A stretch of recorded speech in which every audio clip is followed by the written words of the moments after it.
What's up, everybody? Welcome to some Unesh. Hope you're ready to get your value on. I am. Ooh, playing against. Alright.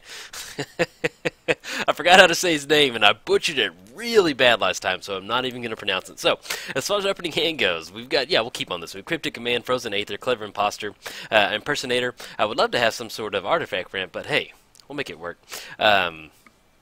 Let's go to get the island down, and we're going to go ahead and pass the turn. We're playing Unesh, Criosphinx Sovereign. Yes, flying. Whatever Sphinx spells you cast 2 less to cast. Whenever Unesh or another Sphinx enters the battlefield under your control. Whew, okay, reveal the top 4 cards of your library. Opponent separates those cards into 2 piles. Put 1 pile into your hand, the other pile into your graveyard. Playing against Mr. Naya, old school Naya. Green creatures you control get +0, +2 until end of turn. Let's go and get the island down. Anything else? No, we're going to go and pass the turn. I'm trying to remember because I tried to pronounce it, and then somebody commented, it was like, oh my god, you just literally pronounce it the most horrible way ever, but like, you know, in a nice way. And I'm trying to remember, I think it's like Jacques le Vert, like Jacques le Vert. I think I tried to pronounce it Jacques le Vert, but I think it's actually like Jacques le Vert. We're going to call him Jack. Alright, hey, it's going to be Jack today. That's his name. We're playing against Jack. Green creatures get +0, +2. It is what it is. So, we're going to make that work. Let's go to get the island down. Anything else we need to do for 3 total mana? Nope, we're good. We're going to go and pass the turn. But yes, welcome to some Unesh. Hope you're ready to get some nice little extra value in the hand. We do need some Sphinxes to get that value going, so unfortunately we don't have that right now. But at least next turn we'll be online for Cryptic Command, and then if we want to go for Frozen Aether, we can. Artifacts, creatures, and lands your opponent's control into the battlefield tap. Be a nice little way to kind of get them to slow down just a little bit. But we do have Clever Impersonator. Impersonator. We can get this down into the battlefield as any copy non-land permanent on the battlefield. So, if we want to build our own little Jack army, we can go for that and get that going on the battlefield. But if not, we may end up leaving Cryptic Command to get some, get a little bit of card draw, we can counter something, and then go from there. Alright, looks like we got some just mono green beat sticks. I like it. Now, we can go Clever Impersonator on one of the creatures that get out there, but once they get their commander down, that's going to be just enough to get them that +2 bonus, which will really kind of turn off Clever Impersonator. So we'll kind of decide who we want to go for on this one, and then we will be online for Cryptic Command to kind of stop that. So I think we might hold up Cryptic on this one. Lay live in anticipation. Okay, let's go get the island down. Let's go ahead and pass the turn. Yeah, let's go Cryptic. We're probably going to count, if they go for the commander this time, we're going to go for the counter spell, and then we can tap their creature, not tap their creatures, but counter the spell that they're going to go for, and then draw a card. That'll be a nice way for us to kind of get a little bit of movement in the hand. And then once we kind of get a Sphinx going, we can go Clever and a cackling counterpart, kind of get that going too. Okay, swinging it for 3 is going to put us down to 27. See what they're going to go for now on this one. They do have 6 cards in the hand. That's what they're tapping out for. But yeah, welcome to some Unesh. This is just straight up, just not too many counter spells, but you know, a little bit higher amount of counter spells than I normally run. Wirewood Sage enters the battlefield. Whenever a beast enters the battlefield, you may draw a card. Now, this is a beast deck. I feel pretty. We want to keep the card advantage pretty on our side of the battlefield. Let's go counter target spell, draw a card. That's why I love Commander, man. Cryptic Command on Wirewood Savage. Love it. It's good. Yeah, so we'll stop the beast from coming in. We just want to keep that card draw off. That way, if we get our Sphinxes on the battlefield, then we kind of go from there. And we draw another island. I'll take that. Okay, and then on this one, let's go ahead and get the island down. I guess we'll go ahead and go for Frozen Aether. That'll give us the best option. That way, if there is some sort of hasty creature out there, we can get this down. Pretty much, it doesn't really matter if they're basic or non-basic. Artifact creatures and lands your opponent's control enter the battlefield tap. Doesn't really matter. So, and then look at the cool art on that. I love this card. You know, first of all, it's got the nice blue border on it, but at the same time, you've got like the little frozen gerblins in there, and that's pretty cool. Oh, and speaking of gerblins, man, if you like Dungeons and Dragons, be sure to check out the Adventure Zone. Really good podcast. I'm not caught up on it, but I used to listen to Nerd Poker a lot, and that was a really good Dungeons and Dragons podcast. But towards the end, it just really, there's fans of it, but I wasn't a huge fan of it. Like, towards the end, it just seemed like they weren't really progressing the story that much. And, you know, I don't mind a little bit of goofing around, but it seemed like it was a lot of goofing around and just kind of, from like, I've dungeon mastered before for my friends and stuff, and from a dungeon master standpoint, I just didn't really get a lot of entertainment out of it. But the Adventure Zone, really good, beautifully made. It's the McElroy brothers and their dad, and they all have really good dynamics together, and it's just a really good podcast. So if you're looking for a podcast to introduce into your own podcast, check that one out, really good. Let's go and get these, we haven't really seen any land destruction, so we're going to get the shrine down, and let's go and get down the Criosphinx Sovereign. The Criosphinx. Get them down. Alright, so we will be getting ahead as far as devotion goes. We're going to enter the battlefield. Let's go for this baby factor fiction, get that going. And then we'll see, Jace and then Triple Island. So, that's one of the things with Unesh is that if this is one of the first videos you're seeing as far as Unesh goes, you always want to get it into a spot to where you can keep these enter the battlefield triggers going. Let's go and choose Pile 2. I'm pretty good with that. Anything else? Now we're going to go and pass turn. So, we do have Cackling Counterpart. We can create a token that's a copy of Unesh, and it'll just come into the battlefield, and it'll die because of the legend rule. But at least we're going to get ourselves a nice little token, because once you start getting those Sphinxes on the battlefield, you can kind of keep chaining them together. Ooh, Lingify. Tree Folk. Okay, I think... Yeah, what is it? It just makes it just a straight-up Tree Folk. Lose it all abilities. So if we come in... I think we can still make a copy of it and get it on the battlefield. Yeah, because it's enchant creature. It's a tree folk with base power and toughness. Okay, yeah, we should be able to go Cackling Counterpart, get that down. Or if we simply just get Jace on the battlefield, we can get Jace, bounce Unesh back to our hand. They got 6 coming across, which is going to put us down to 18, which we're not under any sort of like super pressure right now. But our clock is getting a little bit. Getting down into the teens is something we need to watch out for. But, yeah, good play. We can either go for Jace to return target creature to our hand, or we can just go Cackling Counterpart. The good thing about Lingify is that we're still going to be online for Devotion. And we draw into Extra Planar Lens. I'll take that. Let's go ahead, and as far as the... Yeah, we're just going to get the land drop down for the turn. Let's go and get down Extra Planar Lens. It's going to be 1, 2, 3. And then that's going to be 1, 2, 3, 4... Yeah, we can still exile 1 island. It's going to be 6 mana.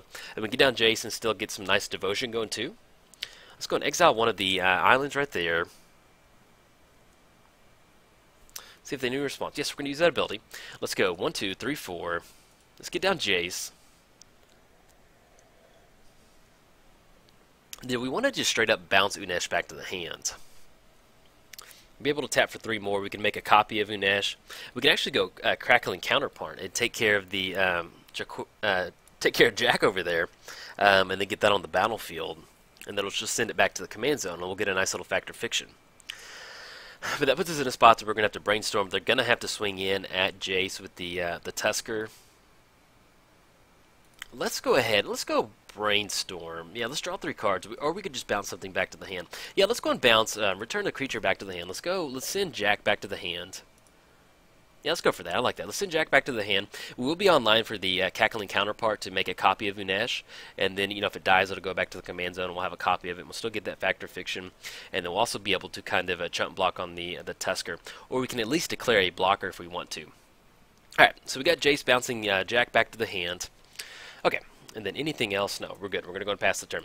Now, they don't really have anything out there that juicy for us to target with the Clever Impersonator, but we'll see if there's anything we want to go for. No, anything else? No, we're going to go past turn. So, that was a nice little draw with the Extra Planar Lens, and I didn't have it in my initial deck tech, so if you're definitely going to build Unesh, throw Extra Planar Lens in there. It's a great way for us to kind of generate some nice little extra value off our mana, kind of get a nice little Urborg style effect on the battlefield.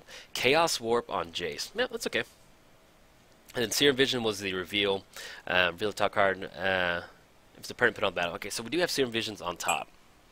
They can cast Jack again, which will allow us to, which will kind of put us out of range of Unesh. But at least if we get that down, we'll still get that Factor Fiction, send it back to the command zone, and with Extra Planar Lens, we can just simply recast it and get some nice little value. Hopefully kind of chain a few more Sphinxes out of the hand, so we'll go for that. See if they end up getting Jack down during the first main phase, so... but more than likely they will, just in case something flashes in. But they may not be expecting the Cackling Counterpart.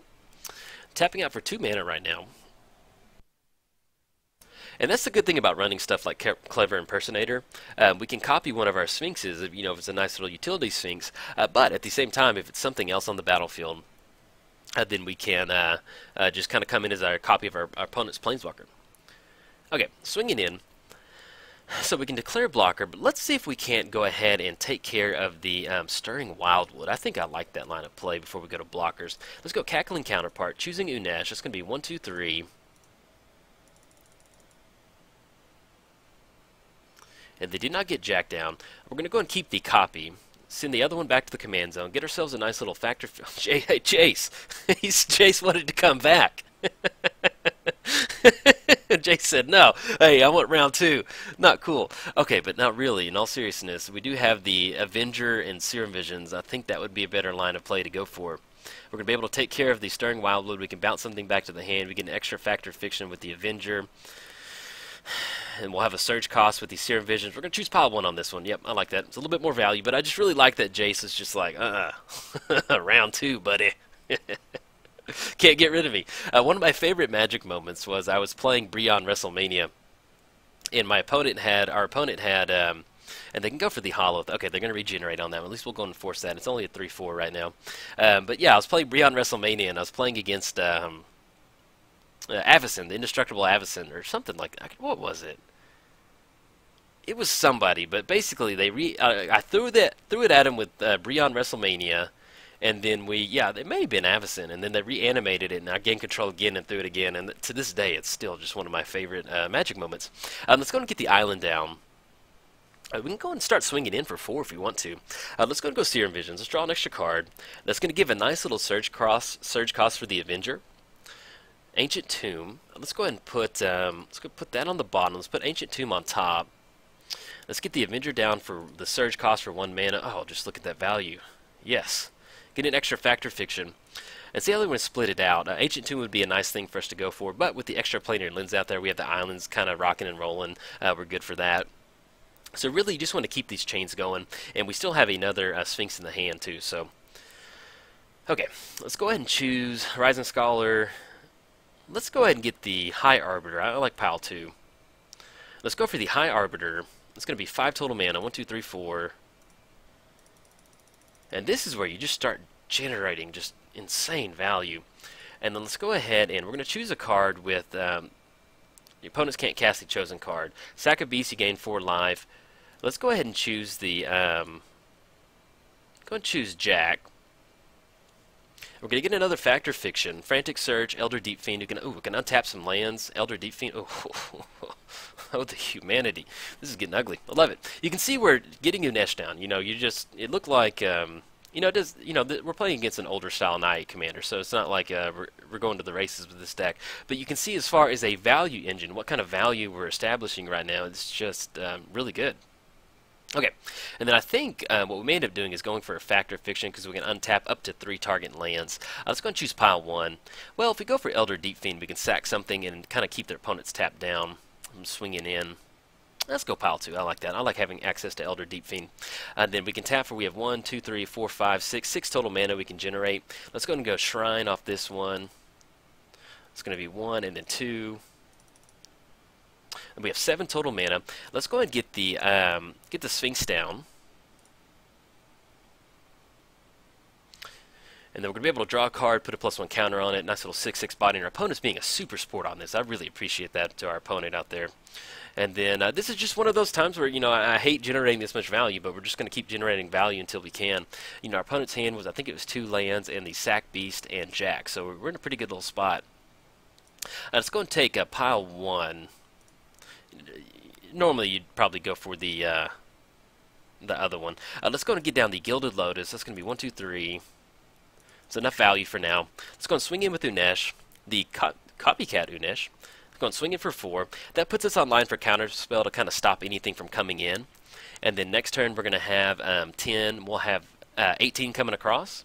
Have a nice little chunk of change. And then we can also flash in Elder Deep Fiend if we want to kind of just tap down some creatures. We can even do it during our opponent's upkeep to kind of make sure they don't get any extra values. Just go and get rid of some of these islands right now. Okay, there we go. So we're online for counterspell to stop any sort of thing that they draw into. Other than that, they can sack a beast and gain some life. Once again, it's going to be 18 coming across, so I feel like we're in a pretty good little spot. And we still have Clever Impersonator to get down to kind of copy one of our creatures. So this is a nice little value showing on this one. I had some fun during this game. Some nice little commentary too. So But we'll see what we got going on. And then if we want to simply just go for Unesh, we still have the Cackling Counterpart out of the graveyard. Create a token that's a copy of target creature that you control. So if we want to go for a little bit more hand disruption, we can get that down and just kind of have a nice little replacement effect. Or we can simply go for the Sphinx of Magosi. Things that and that's the cool thing about doing Sphinxes is... you know, I've never played with Sphinxes. There's some wild... No, we're going to have to... Sorry, man. We're going to have to counter that one. As much as I want Godsire on the battlefield for a good time, we're going to have to go for Counterspell on that one. We don't want those 88 tokens coming across. Good game, man. Yeah, good game, man. Good game. Sorry about that. I don't like Counterspell, countering stuff like that, but we've established some nice little value on this one. And we'll still be online for Elder Deep Fiend on the back end to kind of rock and roll from there. Okay, opponent scoops it up. You can see together how we changed so much value from that. I would have loved to keep Godsire on the battlefield, but who knows what would have happened if they get those 8/8 tokens rocking and rolling. They draw something else the following turn. We could have gone for a Clever Impersonator on the Godsire. That would have been pretty fun, but that was enough value for today. So, alright everybody, if you enjoyed the video, like and subscribe. Thanks, bye.